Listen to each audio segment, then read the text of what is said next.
seguimos aprendiendo un poco más en guaraní. Esta vez aprenderemos gramáticas, pronombres indefinidos.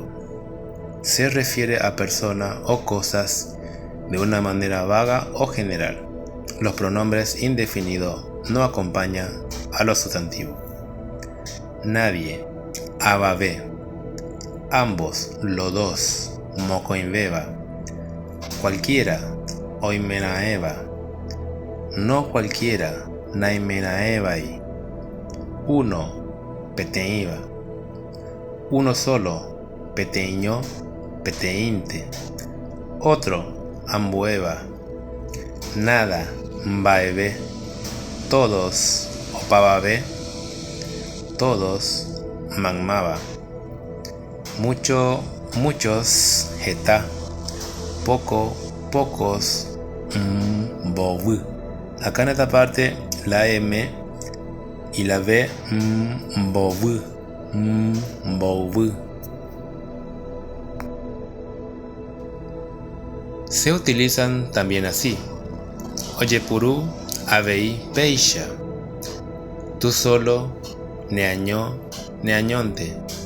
Él solo, jaeño, jaeñonte. Nosotros solo, ñaneaño, ñaneañonte. Ustedes solo, peneaño, peneañonte. Ellos solo, jaecuera, añonte. Acá tenemos algunos ejemplos de pronombre indefinido. Magmaba, ojota, kakupepe. Todos irán a Kakupé. Jeta oí outaba ko pujarepe. Muchos son los que vendrán esta noche. Mbobu oputaba boejaope. Pocos quedaron en el colegio. Ikatu oputa oimenaeva.